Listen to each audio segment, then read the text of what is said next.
So here we are then with, let's just say, Ohio hometown heroes, Devil Wears Prada. What's up, man? Not a lot, chilling. That's for our audience, of course, online, the YouTubers. Tell us who you are. I'm Chris, and I play guitar in Devil Wears Prada. And he is the coolest guy in the band. Without a doubt. Right, so this is your UK headlining tour. How you find it so far?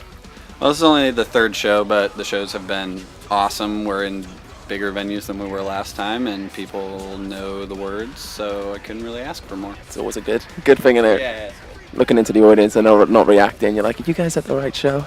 Yeah, I mean, it's not like total chaos yet, but I think that we need to just spend some more time over here, and then hopefully we'll get to total chaos mode someday. Maybe Bristol could do it for you tonight. That'd be pretty insane, right? See, let's hope. So you got a new album. Am I right in saying it's 8/18? Correct. Because some people have done and said different things, right? I've never heard it. What other people say? Like 18 minutes past 8? Oh, that's nah. I don't know. No bets. I've never heard that. That's a good one. You're writing for the album. How is that?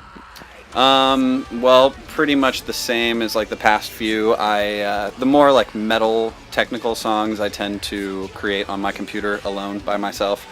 Away from people being like, I'm not sure if I like that yet. It's just kind of easier to not be in person and have to worry about other people like throwing in their 2 cents until I'm satisfied with it. So Yeah.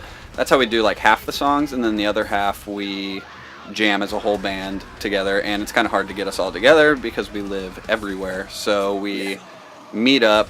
Last album we met up in like Kansas and Chicago, and there were 2 tracks called Kansas and Chicago that were written full band, and this time we did one in Chicago, one in Portland where I live, and I would say the jammier, more interlude-like tracks were written like full band, everyone together in the room. But if we don't do both of those things, like me on the computer and the full band, then it's not like us. It needs that to be to sound like us. So it kind of, because of course the earlier albums done exactly the same.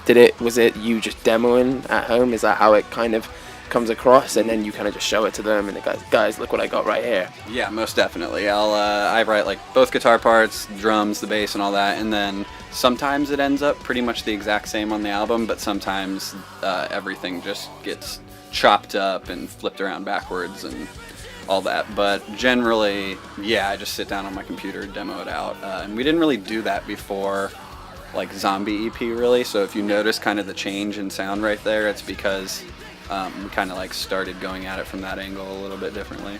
Okay, cool. Because I was just gonna say about the recording process, like how it's all done. So once you guys are all in the room, is that how it's generally works? Or do you take those demo tracks and you create?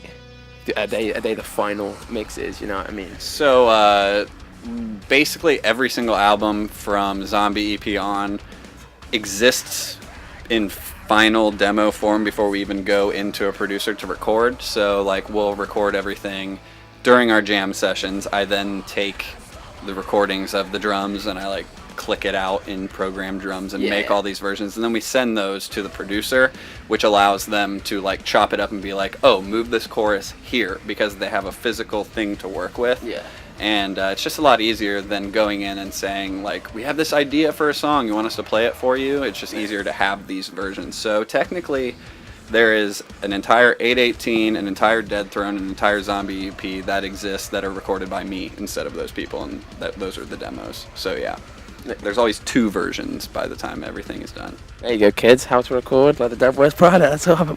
This is the first album without your keyboardist and founding member James. How did you feel about that? Like you said, of course you do a lot of the things then. So is that why it doesn't really sound that different, or did you guys kind of decide, okay, so we've lost a member here? Is it a case of we have to like renew or change a few things? It was honestly more freeing to not have a dedicated keyboard player, because then we could all, within writing the songs, go, hey, let's have keyboards here and let's worry about it a bit later. And we did have one of our friends who is playing with us tonight. He's not like, officially in the band, but he did write all the keyboards pretty much for 8/18. His name's John. Worked out really well. He like is on the same page as us creatively.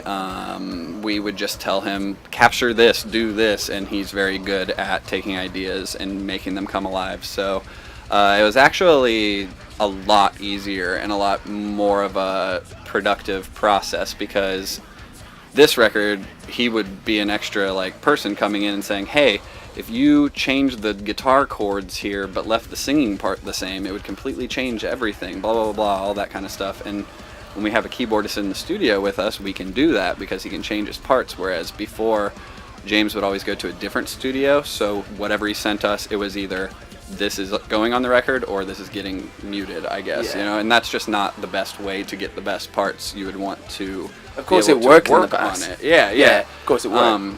You know, but it, like I said, it's just it was definitely, we knew we were getting ourselves into that with this new one, and that's how we wanted it to be.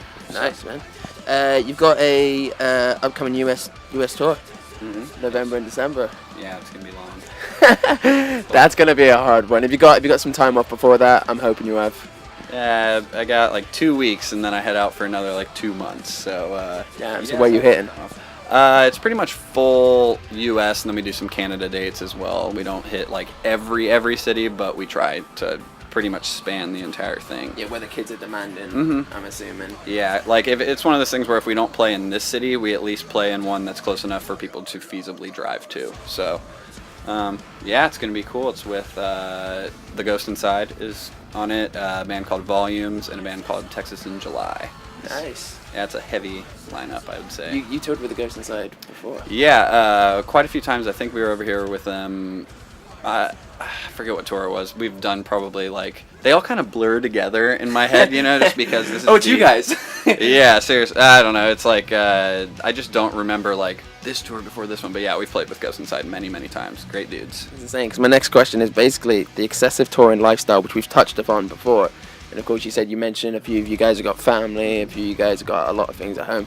How do you guys kind of match that with each other? Of course, because you're touring pretty much the world when it comes down to it. So how do you feel personally about the excessive touring lifestyle? It's what you've wanted to do, of course, but is it getting a bit too much, or are you starting to feel like it's you need to backtrack now after like album after album? I would say a couple years ago I was getting to the point where I felt like it could have been too much, but now we've figured out how to coexist peacefully with one another on tour, and we don't really fight anymore, and we all just kind of like took the mentality of respecting what other band members want to do. Like if I want to sit back here and play video games all day, which we've mentioned before the interview, nobody's gonna bother me and say, hey, you need to get outside, blah blah blah. Just the same as, you know, like, I don't know, it just makes it a lot easier when you know the people that you're touring with better. And so we've been a band for 8 years now, so it's just a lot easier to say, no, I won't say this because this will cause a fight. And then, whereas before you wouldn't have known that. It's just, it is easier now. And no, I don't feel like it's getting to be too much. I just like to be home for a little bit in between each tour, and that's all I ask for. I think that's exactly what the fans want to hear, of course. Have you got any advice then for young bands who would probably be going out and arguing with each other? Because we see it sometimes ourselves. So is it kind of just like don't stand your ground to an extent, respect everybody else and be an adult, or? It's kind of hard to figure out when you should speak up, and like you got to pick your battles and all that. I guess what has helped us the most as far as getting along is to just and this is kind of, you could apply this to any relationship that you may be in at all, but just like marriage, anything with your friend that's a dude, even, you know, it's like if somebody is doing something that, you know, you don't agree with, just assess the situation before you blow up on him. That's pretty much all anyone does in our band, and they decide, is it worth it, is it not worth it, and just we try to keep our cool when we talk about things. We don't get all aggro right away, and we are adults about it. So you can't really tell new bands, be an adult about it and you'll be happier. But yeah, just respect the other people, and hopefully they'll give it back to you, and that's a well-oiled machine. So basically, if you want to play Grand Theft Auto 5, you're gonna play Grand Theft Auto 5. Fuck the show. What is your dream tour? Now, we've had some pretty cool answers on the show before. So we've heard everything from, I don't know, like some of the young bands want to tour with bands like Ask Alexander, and you guys. If you guys are your dream tour, because you've done quite a lot, and you've toured with quite a few cool bands, you know what I'm saying? Yeah, that's kind of, whenever I get asked this, I'm like, well, first of all, we used to say it would be this band and this band and this band, but we've toured with those bands now, so I'm just like extremely stoked on that fact.